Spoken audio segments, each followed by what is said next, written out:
Wala nang intro-intro, marami ang nagtatanong bakit daw ang Makata ng Bayan ay bumaliktad kay Marcos.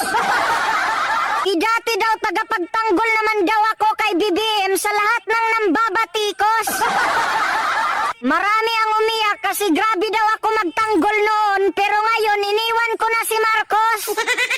Nangihinayang sila sa akin kasi ang galing ko daw magtula at sumagot.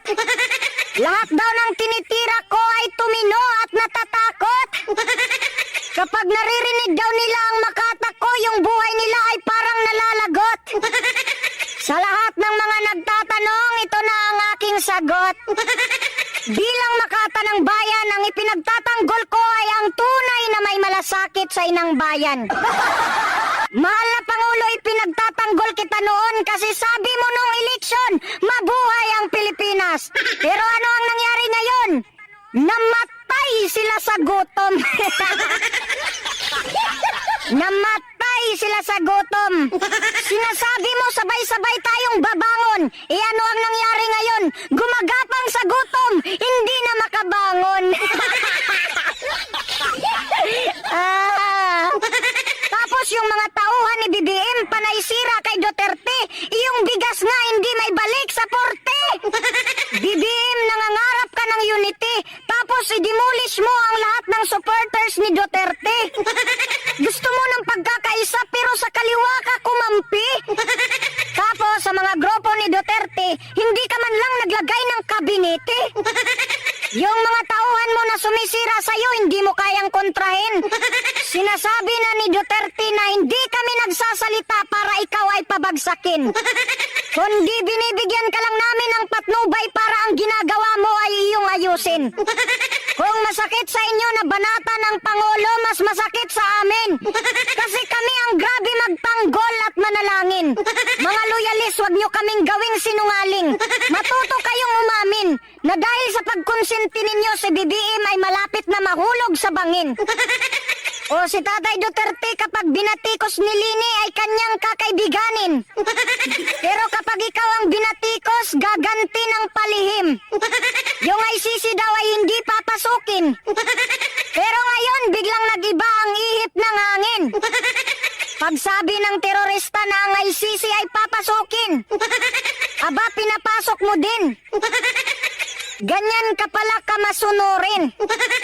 Isa sa mga dahilan kaya ako bumaliktad kasi kumampi ka sa mga terorista, BBM. Sa bayang demokrasya ang kapangyarihan ay nasa amin. Kaya BBM, yung taong bayan ang dapat mong tanungin. Bakit? Alam ba ng ICC kung gaano kaganda ang naidulot ng war on drugs sa atin? Noong panahon ng war on drugs, ang pinapatay ay mga adik. Pero ngayon, mga inosente na ang pinapatay ng mga adik. Tapos sa administrasyon mo, maraming pulis ang durugista na gumagawa ng krimen. Disiplinado kasi ang mga tao sa panahon ni Duterte. Pero ngayon, lantaran na, pati pagsisinghot, binablag na ng mga piste. Tinatanong kasi si BBM kung sa mga durugista, ano ang kanyang masasabi?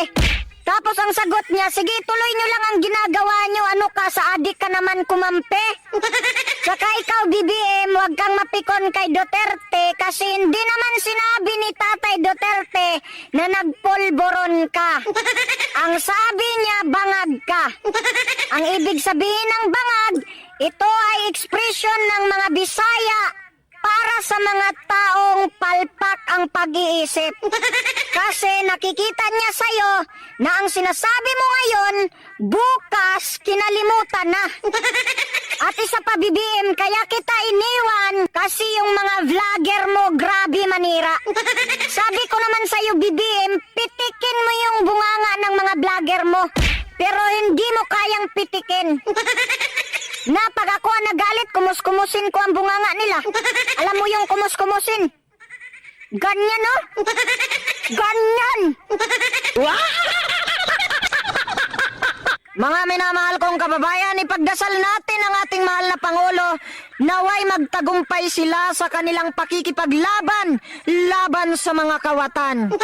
Mahirap man itong gawin sapagkat ang makakalaban nila ay ang kanilang mga sarili. Sana BBM maawa ka sa mga taong nagugutom. Sana maalala mo ang mga taong umiiyak para lang maipanalo ka. Huwag mo kalimutan, BBM, ang suporta at pagmamahal namin sa iyo nung eleksyon. Huwag mo kami kalimutan at para maalala mo uli kami, kakantahan ka namin ng Through the Years.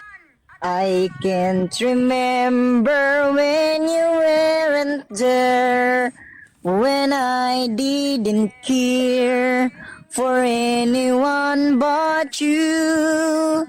I swear we've been through everything there is. Can't imagine anything we've missed.